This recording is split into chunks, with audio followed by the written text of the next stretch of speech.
Halo teman-teman, pada materi asuhan keperawatan jiwa kali ini, kita akan membahas mengenai kesiapan peningkatan perkembangan pada ibu hamil. Yuk simak pembahasannya. Nah, apa sih kesiapan peningkatan perkembangan pada hamil itu? Mari kita bahas terlebih dahulu mengenai kehamilan. Kehamilan adalah suatu rangkaian dari mulai bertemunya sel sperma dengan sel telur yang sehat dan dilanjutkan dengan fertilisasi, nidasi, dan implantasi. Kehamilan diawali adanya janin dalam rahim seorang perempuan sebagai hasil konsepsi yang berlangsung sejak peristiwa tertanamnya hasil konsepsi pada dinding endometrium di dalam uterus sampai lahirnya janin. Pada masa ini seorang ibu belajar untuk memahami dan memberikan respons positif terhadap perubahan fisiologis, psikologis, dan sosial selama usia kehamilannya. Selanjutnya kita akan bahas tanda dan gejala yang terdapat pada ibu hamil trimester pertama. Tanda dan gejala subjektif yang dapat dilihat yang pertama yaitu tidak menstruasi, yang kedua biasanya merasakan perasaan yang berubah-ubah dari waktu ke waktu. Ketiga akan merasa nyaman dan bahagia bila disentuh, dibelai dan disayangi oleh suami. Keempat, ibu hamil merasa bahagia dengan kehamilannya. Yang keempat, ibu hamil ingin selalu diperhatikan oleh suami dan keluarga. Yang terakhir, ibu hamil akan mengalami respons terhadap perubahan yang terjadi, biasanya mengalami mual dan muntah di pagi hari, cepat lelah dan mengantuk, sering buang air kecil, payudara terasa penuh, tidak menyukai bau makanan tertentu. Selanjutnya, tanda dan gejala objektif yang terdapat pada ibu hamil yaitu areola mamai menghitam dan tes kehamilan positif. Oke, selanjutnya kita akan bahas tanda dan gejala yang terjadi pada trimester kedua. Tanda dan gejala subjektif yang pertama yaitu ibu hamil takut jika suami meninggalkan rumah dalam waktu relatif lama. Yang kedua, mulai merasakan gerakan janin. Yang ketiga, biasanya merasa senang dan bahagia dengan gerakan janin. Dan yang keempat, ibu hamil merasakan ada ikatan dengan janinnya. Tanda dan gejala objektif yang dapat dilihat pada trimester kedua yaitu yang pertama, perut mulai kelihatan buncit dan payudara terlihat membesar. Next, kita bahas tanda dan gejala pada trimester ketiga. Tanda dan gejala subjektif pada ibu hamil trimester ketiga yaitu yang pertama, ibu hamil merasakan ketidaknyamanan pada tubuh seperti mengalami sesak, mudah lelah, kram kaki. Yang kedua, ibu hamil merasa kepanasan, mudah berkeringat, sering berkemih, sesak napas, mudah lelah, kram kaki. Ketiga, ibu hamil suka membayangkan hari kelahiran dengan gembira. Yang keempat, ibu hamil sering mencari informasi dari banyak sumber tentang kehamilan, kelahiran, dan janin. Dan yang terakhir, ibu hamil sudah memutuskan tempat alternatif untuk melahirkan. Next, ada tanda dan gejala pada ibu hamil trimester ketiga yaitu keluar cairan kuning dari puting susu dan ibu hamil sudah mempersiapkan segala kebutuhan bayi baik material maupun spiritual seperti nama terbaik, tempat melahirkan, upacara kelahiran, perlengkapan bayi dan ibu, dan lain-lain. Nah, ada juga tujuan asuhan keperawatan pada ibu hamil yaitu ada kognitif. Nah, pada tujuan kognitif ini dapat membantu ibu hamil dalam memahami perkembangan yang normal pada ibu hamil, perkembangan yang menyimpang pada ibu hamil, cara menyesuaikan diri terhadap perubahan biologis, psikologis, dan sosial selama masa kehamilan. Selanjutnya ada tujuan psikomotor. Pada tujuan psikomotor ibu hamil mampu melakukan adaptasi terhadap perubahan biologis, psikologis, dan sosial, menstimulasi pertumbuhan dan perkembangan janinnya, melakukan pemeriksaan kehamilan dan persalinan pada fasilitas pelayanan kesehatan. Yang terakhir, pada tujuan afektif ibu hamil merasa bahagia dan menerima kehamilannya. Next, ada tujuan asuhan keperawatan yang diberikan kepada keluarga.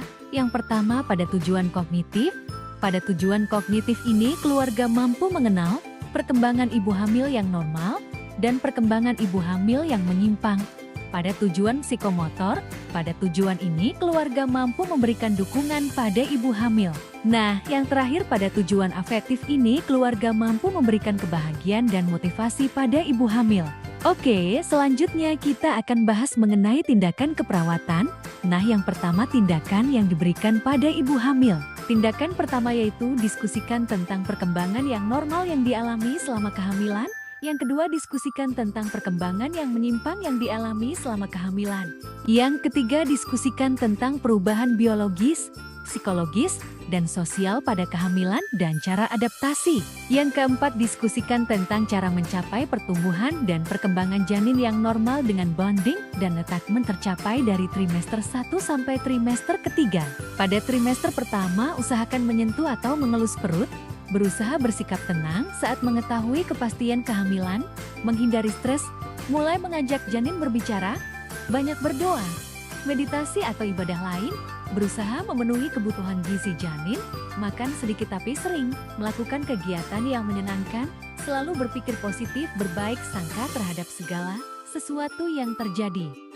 Oke, selanjutnya pada trimester kedua yaitu mengajak janin berbicara lebih sering sambil mengelus perut ibu, kenalkan suara orang-orang di sekitar seperti ayah, kakek dan nenek secara teratur, mendengar musik yang lembut, memperdengarkan bacaan kitab suci, tetap menjaga keseimbangan emosi, tidak mudah marah atau sedih, menghindari berkata dan berbuat negatif, meyakini ada ikatan dengan janin, merespons gerakan janin dengan mengusap, menekan dan sedikit menggoyang perut. Selanjutnya pada trimester ketiga, lakukan semua tindakan yang dilakukan pada trimester pertama dan kedua dengan sering jalan pagi, senam hamil, mengenalkan lingkungan sambil mengajak janin berbicara, kenalkan janin dengan cahaya, menyentir atau mengarahkan lampu ke perut ibu, makan makanan yang bervariasi rasanya, melakukan setiap kegiatan dengan hati yang tenang, senang dan ikhlas, lebih sering melakukan latihan relaksasi, hindari rokok dan alkohol.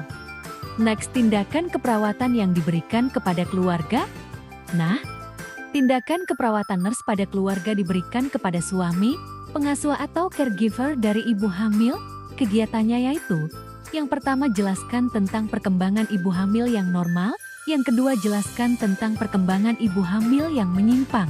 Ketiga, diskusikan tentang perubahan biologis, psikologis dan sosial ibu hamil serta cara adaptasi. Yang keempat, bantu keluarga memberikan dukungan selama hamil dan setelah bersalin. Yang kelima, diskusikan dengan keluarga tentang pemeriksaan kesehatan selama kehamilan, minimal 4 kali selama kehamilan. Yang terakhir, diskusikan dengan keluarga tentang fasilitas pelayanan kesehatan yang dapat digunakan untuk melakukan pemeriksaan kesehatan selama kehamilan dan proses persalinan. Oke, selanjutnya tindakan keperawatan yang diberikan kepada kelompok. Nah, pada tindakan keperawatan nurse dengan memberikan edukasi kelompok ibu hamil, sedangkan pada tindakan keperawatan spesialis yaitu dengan memberikan terapi kelompok terapeutik ibu hamil. Nah, pada tindakan keperawatan spesialis ini pada sesi 1 yaitu berikan stimulasi adaptasi perubahan aspek fisik, pada sesi 2 berikan stimulasi adaptasi perubahan aspek emosional, kemudian pada sesi ketiga berikan stimulasi adaptasi perubahan aspek sosial. Next, pada sesi 4 berikan stimulasi pertumbuhan dan perkembangan janin, pada sesi kelima stimulasi aspek kognitif, motorik, dan psikososial janin. Yang terakhir sesi 6 berikan monitoring dan evaluasi pengalaman dan manfaat latihan. Pada penelitian terkait terapi kelompok terapeutik ibu hamil yang dilakukan oleh Susmiatin, Kliat, Hestono, dan Susanti tahun 2010 menunjukkan bahwa terapi kelompok terapeutik mampu meningkatkan kemampuan adaptasi dan stimulasi janin pada ibu hamil. Oke, sekian penjelasan materi mengenai kesiapan peningkatan perkembangan pada ibu hamil. Semoga bermanfaat dan dapat dipahami. Sekian, terima kasih.